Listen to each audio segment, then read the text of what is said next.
Bonjour et bienvenue à l'émission Chrétiens comme Christ. Bienvenue sur le plateau avec Nathanaël et Christine et moi-même pour continuer notre discussion sur la résurrection des morts. Et bien sûr, dans l'émission précédente, nous avons parlé de l'éternité, de l'importance de l'éternité. Et nous avons terminé avec le récit du mauvais riche et du pauvre Lazare. Et on a vu ce qui se passait dans l'éternité. On veut parler aujourd'hui du fait que tous les morts vont ressusciter. Alors, j'ai la parole à Christine à ce sujet-là.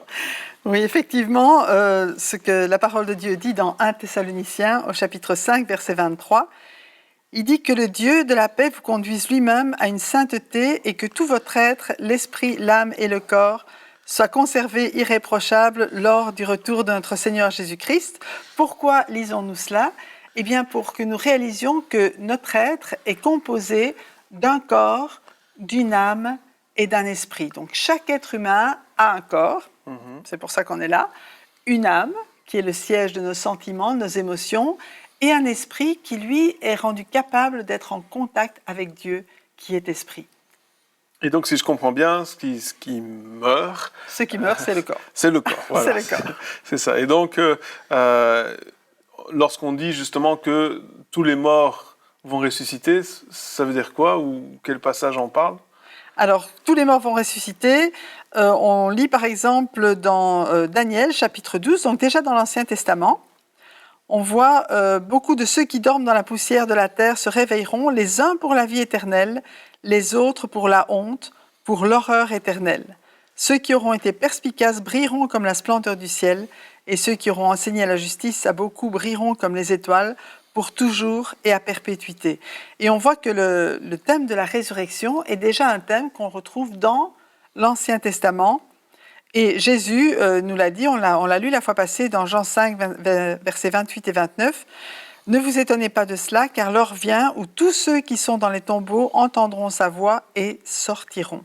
Ceux qui auront fait le bien ressusciteront pour la vie, mais ceux qui auront fait le mal ressusciteront pour le jugement. » Et c'est là qu'on voit que vraiment tous les morts vont ressusciter. Donc voilà, il n'y a pas de distinction. Donc tous les morts, tous, oui. à un certain moment, au jour du jugement, j'imagine, ressusciteront. Donc, mais cette résurrection-là, je veux dire, c'est quand même par rapport à notre corps. Enfin, on sait que le corps, une fois qu'il meurt, il se décompose. Il y a aussi les martyrs qui ont été brûlés. Il y a ceux qui ont été noyés, etc. Donc, ceux qui ont explosé. Oui, comment ça va se faire? Je veux dire, alors c'est peut-être une bête question, mais qu'est-ce qui va se passer exactement? Dieu dit qu'il va ressusciter tout le monde. S'il le dit, il va le faire. Parce que Dieu fait toujours ce qu'il dit. Et il le fait exactement comme il l'a dit. Donc, peu importe la manière dont nous sommes morts, que ce soit en étant noyés dans un naufrage, par exemple, la Bible dit que Dieu va rendre tous ceux qui sont morts en mer. Donc c'est un texte biblique. Je crois aussi qu'il y aura les résurrections. Tous les martyrs qui ont été brûlés, on parlait de Néron, qui mettait de la poix sur les chrétiens, qui les faisait brûler comme des torches, parce qu'il se moquait d'eux en disant « vous êtes la lumière », donc il les faisait brûler comme ça. C'était vraiment sadique de sa part. Mais ces gens-là, ils ont été brûlés, et Dieu va les ressusciter. Que tu aies été tué par balle, ou que tu aies été tué à coups de couteau, ou que tu sois mort naturellement, ou mort de maladie, Dieu va te ressusciter. Donc tous ceux qui sont morts d'une façon ou d'une autre, tous ceux qui sont morts vont ressusciter. Le texte ne dit pas comment ils sont morts. Il ne dit pas comment ils étaient quand ils sont morts, si on les a enterrés dans la terre, si on les a brûlés, il ne dit pas ça. Il dit qu'il va ressusciter tous les morts. Et ça, c'est une certitude que Dieu va faire. Et donc, à ce moment-là, on aura besoin d'un nouveau corps, j'imagine. On aura un nouveau corps. Et c'est pour ça que la suite va nous montrer que le corps que nous allons avoir sera semblable au corps de Jésus ressuscité. Et donc, ça va être un corps extraordinaire. Et ce qu'on va étudier maintenant, c'est comment Jésus est ressuscité, avec quel corps est-il ressuscité, quelles étaient les capacités de ce nouveau corps.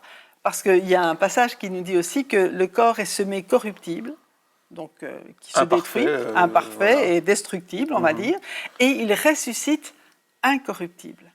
De la même manière, le corps de Jésus est ressuscité, bien sûr, si on voyait encore les marques des clous dans ses mains, dans ses pieds, mais il est ressuscité vraiment en parfait état, juste avec les signes de son sacrifice pour montrer, oui, c'est bien moi.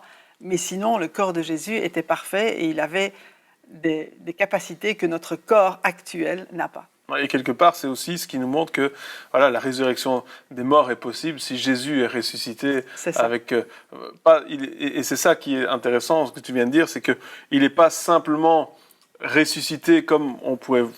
peut-être déjà vécu, on a déjà raconté des résurrections où les personnes reviennent à la vie quelque part, mais toujours avec le même corps. Ici, lorsqu'on parle de Jésus, il y a quand même une différence de corps. Hein. Donc, et ça, je pense que c'est ce qu'on va lire. Exactement, oui.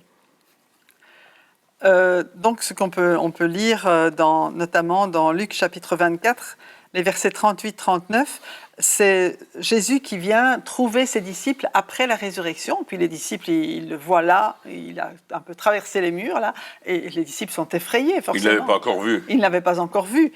Et il dit, mais pourquoi êtes-vous troublés? Et pourquoi les doutes s'élèvent-ils dans vos cœurs?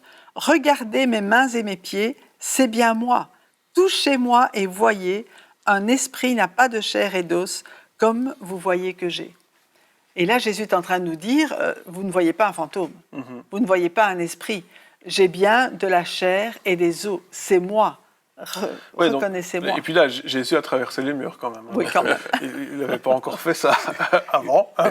Il avait marché sur l'eau, mais traversé les murs. Et puis, c'est intéressant parce que Jésus parle quand même avec des personnes qui ont passé 3 ans avec lui et qui ne le reconnaissent pas.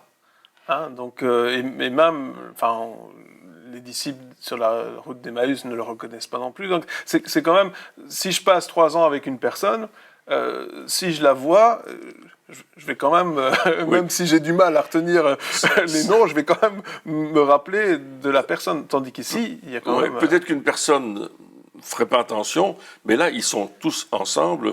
Sur le chemin d'Emmaüs, ils sont 2. Ici, ils sont tous rassemblés. Donc, on ne peut pas dire... Et puis, justement, au tombeau aussi, hein, quand il apparaît, à un certain moment, mais c'est moi. Donc, il y a quand même... Il y a eu un changement. Il y a eu un changement. Probablement une lumière différente. Oui, quelque chose de profond, qui n'est pas... et donc... justement, ça confirme ce qu'on dit justement sur ce corps ressuscité qui est différent. Et voilà. Mais la résurrection de Jésus est très importante et c'est vraiment un élément important dans notre foi. Parce que Christ a été crucifié, il a été mis au tombeau et il est ressuscité. Et aujourd'hui, il est vivant. Et il était enlevé au ciel, les disciples l'ont vu partir, et il est assis à la droite de Dieu. Donc tout ça, c'est quand même notre foi, notre espérance, la réalité de notre éternité, de notre futur. Jésus est ressuscité et il est vivant. Oui, on a déjà dit dans des émissions précédentes que, et on a lu le passage, si Jésus n'est pas ressuscité, alors notre foi est vaine. Donc ça sert à rien, tout ce qu'on croit. Mais Jésus est vraiment ressuscité et donc notre foi n'est pas vaine. Et on peut croire ces choses-là. Et justement, on réalise que finalement, après, ce sera encore mieux. Parce qu'encore une fois, dans nos corps aussi actuels, on a... certains ont des imperfections, des défauts, certains plus que d'autres. Hein. Notre corps, des fois, c'est un petit peu un champ de bataille. Mais là, on aura un corps qui sera totalement parfait, hein, incorruptible. Ça veut dire qu'il n'aura aucun défaut. Aucun défaut, et qui n'aura rien qui le fasse se diminuer. Parce que c'est vrai qu'avec la vieillesse, hein, avec l'âge, il y a quand même, comme tu parles d'imperfection, mais en fait, on imagine quelqu'un même s'il meurt avec un âge avancé, donc déjà avec une certaine corruption dans son corps, il va ressusciter incorruptible. Et il va ressusciter dans son âge mature, mais en pleine forme, quoi. On imagine souvent, et je crois que la Bible nous parle de cela, que quand tu ressuscites, tu ressuscites, t'as vieilli, mais quand tu meurs, tu as vieilli, mais quand tu ressuscites avec un corps parfait. Tel que Dieu... Maintenant, à quel âge, on ne sait pas.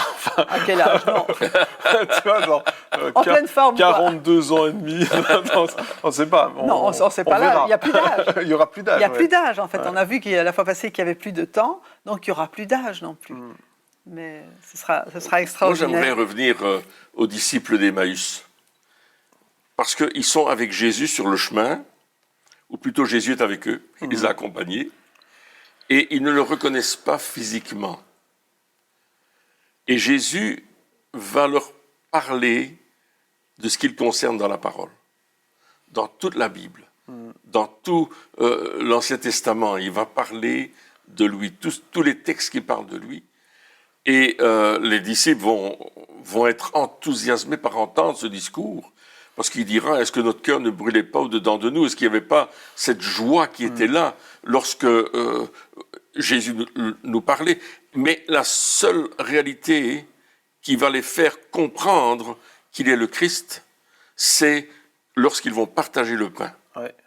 Parce que là, il y a cette extraordinaire dimension du repas du Seigneur, ce qu'on appelle la scène, la Sainte Seine, c'est que l'œuvre de Jésus est une œuvre parfaite. Et si on va ressusciter un jour, on va ressusciter un jour, c'est parce que l'œuvre de Jésus a été parfaite, parce qu'il a tout accompli, il s'est donné lui-même. Et c'est ça le sens même de la résurrection, le sens même de la vie éternelle. Celui qui croit en moi a la vie éternelle. Alléluia, c'est tellement grand. Oui, et puis on voit aussi dans ce partage du pain, c'est justement aussi cette intimité avec Dieu. C'est cette relation, encore une fois, on en revient à chaque fois, mais c'est cette relation avec Dieu qui fait que tout d'un coup, j'ai plus juste une discussion, ou plutôt Jésus qui parlait et les disciples qui écoutaient, mais là, maintenant, j'ai un réel partage, un repas, ça représente justement ce réel partage, cette réelle intimité, et c'est à ce moment-là que voilà, les yeux s'ouvrent, et puis que Jésus disparaît, qu'il n'est plus là, mais voilà, et je crois aussi que... c'est une parenthèse, mais au-delà justement de juste reconnaître Jésus physiquement, je pense que c'est cette relation de cœur aussi qui nous permet de savoir reconnaître quand Dieu nous parle, quand c'est Dieu qui est là. On sait à cause justement de cette relation qu'on a avec lui. C'est vrai, ce n'est plus l'aspect physique qui a de l'importance, mais effectivement, cette intimité, ce cœur, on sait que c'est Jésus. Ils savaient que c'était Jésus. Ils l'ont reconnu de cette manière. Et de la même manière, quand Jésus a dit Marie, à Marie de Magdala, rien que la façon dont il l'a appelée, elle a reconnu que c'était Jésus. Et c'est toute cette façon d'être de Jésus que nous côtoyons, je vais dire, à travers la parole de Dieu aussi, et qui nous permet de le reconnaître dans notre cœur, dans notre vie. Mais ce sera vraiment super d'avoir des corps incorruptibles. Moi, j'ai hâte d'y être. C'est vrai, il y a une grâce là. Les disciples vont voir Jésus et puis ils vont vraiment être étonnés d'être avec lui. Je pense que lorsqu'ils vont être au bord de la mer à un certain moment et Jésus a fait griller le poisson. Ils se font un barbecue. Avec l'accent, s'il vous plaît. Barbecue. Et là, ils sont tellement heureux de voir Jésus qui va manger le poisson avec eux, qui va vivre un moment extraordinaire avec eux. Je pense qu'on trouve ça dans l'évangile de Jean, si je ne me trompe pas. Attends, on va trouver. Mais on va trouver quelque part. C'est vraiment un texte important. Jésus est avec eux et puis ils partagent le repas. Et encore une fois, on est dans l'intimité. Parce que le repas, c'est le lieu de l'intimité, c'est le lieu théoriquement du partage, c'est le lieu de la joie ou de la tristesse, selon les événements qu'on peut vivre. Mais là, ils sont là et Pierre a vu que c'était Jésus, il était dans la barque, il a plongé, mais Jésus avait déjà fait sa pêche miraculeuse. Ouais. Il a fait le poisson qui était là, qui était en train de griller, et ils étaient en train de simplement manger le repas. Et ça montre aussi que ce corps ressuscité, effectivement, bien, ça reste un corps. Ouais. Donc ça va être quelque chose de physique, avec toutes les capacités physiques, avec toutes les fonctions. Les fonctions, avec on va manger. Toutes les options. Quand on parlera plus tard du repas des noces. Bien sûr, parce que Dieu a créé, quand il a créé Adam et Ève, il a créé des corps parfaits. Oui. Et c'est le péché qui a fait que voilà, il y a eu des imperfections qui s'y sont mises, mais à la base, le corps, c'est quand même une mécanique extraordinaire que Dieu a créée et qui a été créée pour être parfaite et fonctionnelle pour toute l'éternité. Pour l'éternité. Parce que Adam et Ève, à la base, n'allaient pas mourir, ils allaient vivre éternellement. Donc, notre corps a été créé de toute façon pour cette éternité. Donc, forcément, lorsque on aura ce nouveau corps, eh bien, il devrait être assez ressemblant. Enfin, on verra. Ils ont quand même fini par le reconnaître, les disciples. Ouais. Peut-être leurs yeux étaient aveuglés aussi parce qu'il y avait quand même de l'incrédulité dans leur cœur. Ils ne s'attendaient pas à voir Jésus. Ils avaient la crainte. Ils avaient la crainte, mais ils étaient, les disciples d'Emmaüs, ils étaient vraiment abattus. Et je ne sais pas s'ils ont levé la tête quand cet étranger est venu ou s'ils ont continué à regarder par terre. Ils ont sûrement, vu que dans tous les autres exemples, on voit qu'ils ont regardé quand même. Donc, mais c'était, voilà, c'est quelque part, ils ne ressemblaient pas. C'est comme un peu des fois, il y a des pubs comme ça qui mettent avant, après le régime ou avant, après le maquillage ou ce genre de choses. Et puis, on ne reconnaît pas la personne parce que, voilà, bon, ici, je ne dis pas que Jésus a mis du maquillage, mais, mais à mon avis, c'était cet effet-là de « Oh, waouh, il y a vraiment quelque chose qui fait qu'il y a un changement. » quoi. Et la résurrection de Jésus est devenue le message. Ouais. Le message des apôtres, des disciples de Jésus. Et il est toujours le message aujourd'hui. C'est le message le plus combattu, n'est-ce pas, de notre temps. Mais voici ce que dit 1 Corinthiens 15, 14. « Et si Christ n'est pas ressuscité, alors notre prédication est vide et votre foi aussi. Mais en réalité, Christ est ressuscité, précédant ainsi ceux qui sont morts. » Amen. Amen. Donc, c'est une parole extraordinaire qu'on trouve dans 1 Corinthiens 15, c'est le verset 20, là, un peu plus loin dans le texte. Mais vraiment, Christ est ressuscité.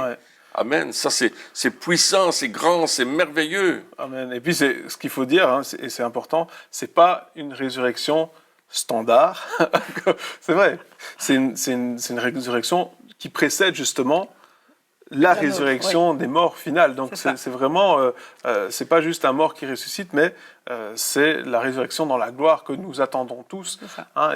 C'est le prémisse. Voilà, c'est le premier. Voilà, c'est ça, c'est le premier. Et donc, oui, on peut se dire, il est ressuscité, c'était extraordinaire, il est passé à travers les murs, j'aimerais bien le faire aussi. Il voyage très vite aussi. Il voyage très vite. Non, mais c'est extraordinaire quand même de voir toutes les capacités de ce corps. Alors évidemment, je pense que lorsque on aura cette résurrection, bien, ce ne sera pour nous que des détails, je crois, parce que aussi nos pensées vont aussi ressusciter, la manière dont on voit les choses. La Bible nous dit qu'on saura tout aussi, qu'on aura cette connaissance. Donc voilà, il y a tellement de choses qui vont changer. Et puis là, on peut voir que Jésus, il était le premier, il est venu. Et après, justement, il y a eu toutes ces histoires après la résurrection de Jésus qui appuyait le fait de cette relation, de cette intimité, du fait que, voilà, tu dis, ils ont fait un barbecue. Ils ont fait un barbecue ensemble. Jésus est allé les voir quand ils étaient ensemble.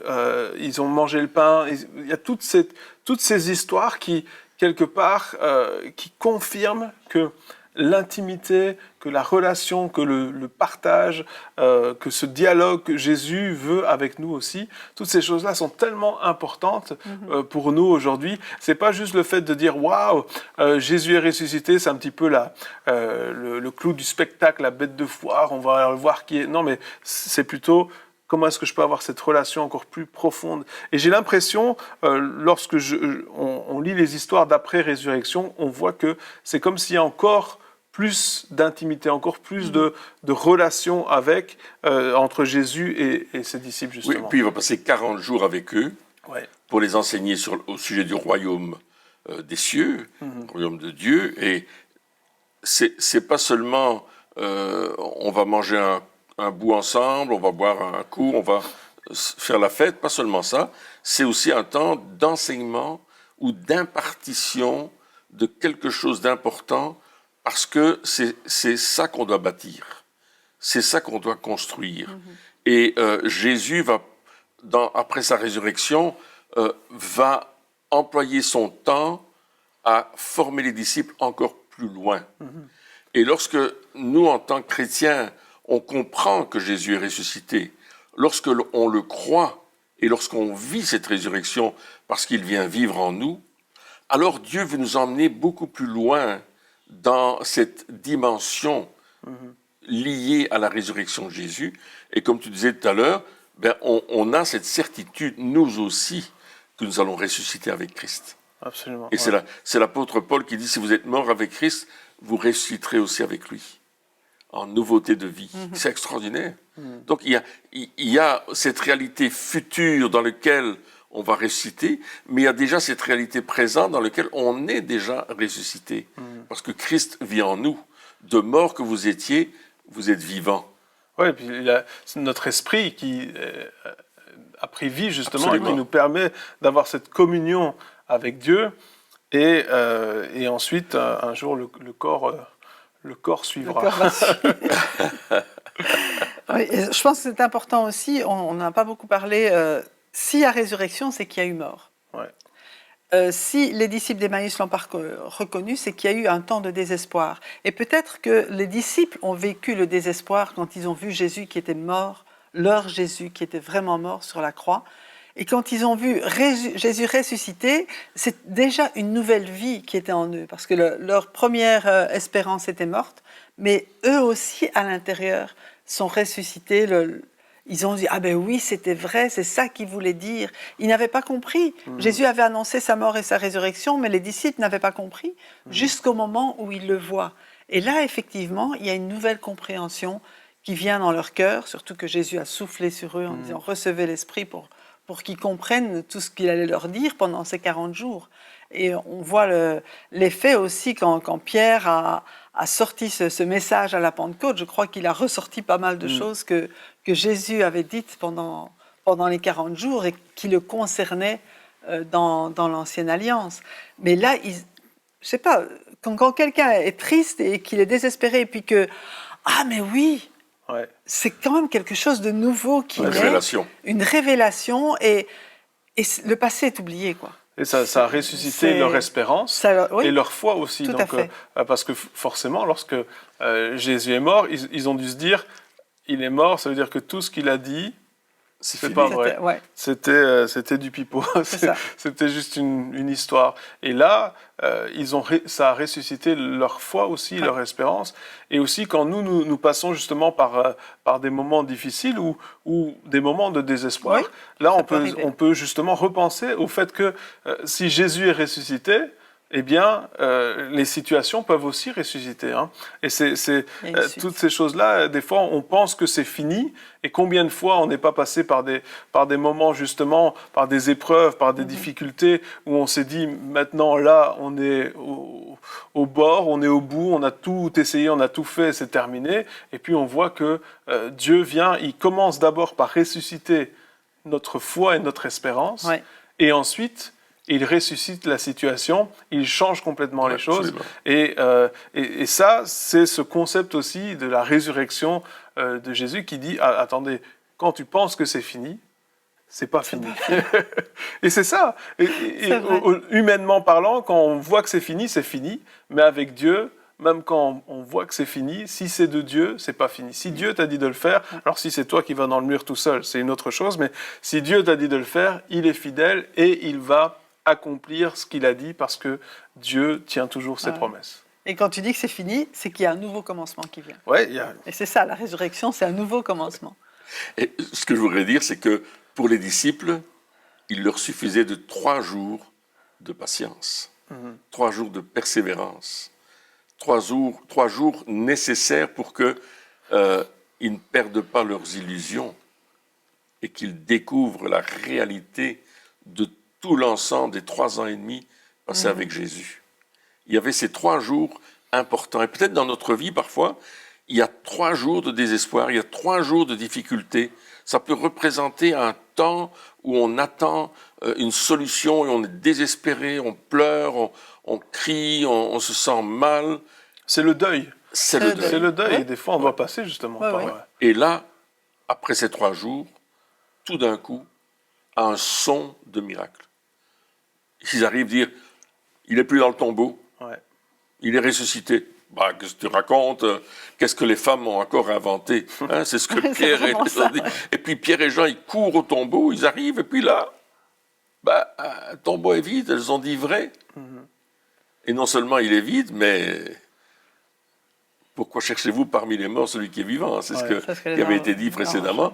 Et là, ils vont découvrir que Jésus est ressuscité. Et on voit une progression dans l'espoir, dans la révélation, dans le fait que, oui, tout ce qu'on a vécu est vrai. On redonne vie à tout ce qui a été vécu.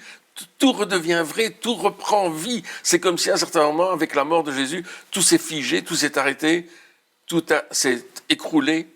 Mais dès qu'il y a cette vie de Jésus qui est là, tout ressuscite, tout revient à la vie, tout se remet en marche. Et dit, oui, il est ressuscité, alors on peut le faire aussi. Et on va aller de l'avant. Et je pense qu'ils étaient déterminés à un certain moment à faire ce que Dieu voulait faire. Ils voulaient faire toute la volonté de Dieu tout de suite. Mais Jésus va leur dire, attendez, patientez. Ça, c'est une autre histoire. Ouais. Et justement, et donc, dans notre vie aussi de chrétiens comme Christ, de personnes qui veulent ressembler à Jésus, qui veulent avancer avec Jésus, il y a des temps, et il y aura des temps encore, où on a l'impression que tout est mort, que c'est fini, et des fois on dit, mais c'est pas normal. Non, il faut des fois passer par cette période-là, justement, pour qu'à un certain moment, comme tu viens de le dire, on puisse dire, ah non, non, non, Jésus est ressuscité, je crois dans cette résurrection, je ne crois pas que c'est fini, parce que si Dieu a parlé, alors ça va continuer, et puis ça va reprendre vie tout d'un coup, et on doit avoir cette espérance dans la résurrection de Jésus. Cette résurrection, cette croyance dans la résurrection qui va nous permettre de croire que les situations par lesquelles nous passons, et par peut-être d'autres passent aussi, ne sont pas finies, mais que Dieu est un Dieu fidèle et que même si ça n'a pas l'air, il va accomplir tout ce qu'il a promis parce que c'est un Dieu de résurrection. Exactement. Eh bien, très chers amis, merci de nous avoir suivis encore pour cette émission et on se retrouve très bientôt pour la suite. Au revoir.